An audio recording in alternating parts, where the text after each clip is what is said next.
Non, mais sanction, il doit y avoir. Donc sanction, il y a eu. Moi, je suis pour les sanctions. Mais effectivement, le problème, moi, ça me rappelle surtout l'affaire Aurier. Le rapprochement avec Doumbia, je le fais, le rapprochement avec Aurier, je fais. C'est vrai que ce qui est gênant, c'est que tu aimerais savoir ce que Sadran aurait fait, non pas même pas avec Doumbia, mais là, dans l'effectif actuel, on va dire, je dis n'importe quoi, c'est qui la star Wilfried, on va dire, de l'équipe en ce moment ? Delors. Ouais, aujourd'hui Andy Delors, voilà, par exemple.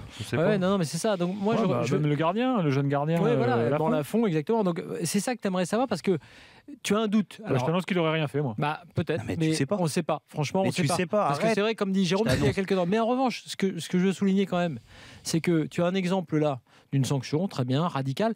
Il y a quand même un tout petit souci. C'est que pour l'image du club, donc tu fais à la sanction, ok, ce sont des jeunes, quand même, ce sont des gamins.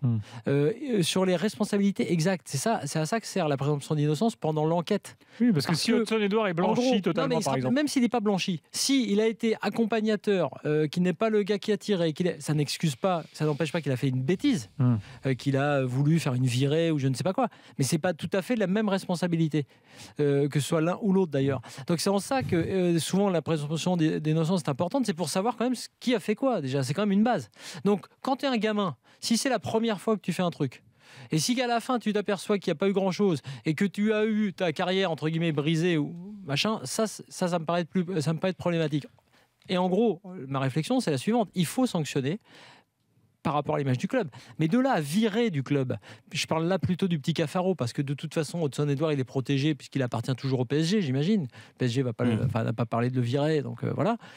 Je pense au petit. Maintenant, s'il a fait d'autres choses avant, si en interne il y avait une sorte de... Peut-être, mais tout ça, il faut en être certain.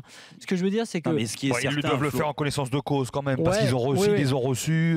C'est vrai. Avec Aurier, par exemple, ce qui a manqué, justement, c'était ça l'an dernier. Et ce qui instille le doute dans la tête des gens, c'est de se dire ils l'ont pas fait avec Aurier parce qu'ils pensent business, alors qu'il aurait fallu avoir une position très forte avec Aurier qu'ils n'ont pas eu, je parle au PSG. Donc là, Sadran, il sort du bois, il parle rarement.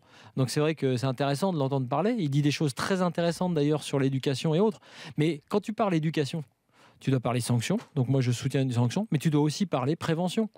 Et la prévention, quelque part, c'est peut-être l'explication. Tu vois, donc là, ça veut dire qu'en gros, tu te dis, bah non, il n'y a pas d'explication, il n'y a rien, il n'y a pas de deuxième chance, que dalle. Oui, mais peut-être que l'acte est assez grave pour ça, comme disait Jérôme. Mais c'est l'enquête qui le déterminera. Oui, apparemment, s'ils en savent beaucoup. Après, voilà, tu es à Toulouse, tu sais en gros que Sadran, lui, Wilfried doit savoir en gros assez précisément ce qui s'est passé. Parce qu'en gros, tous les flics et tout, les gars doivent dire voilà, en gros, ce qui s'est passé, c'est ça.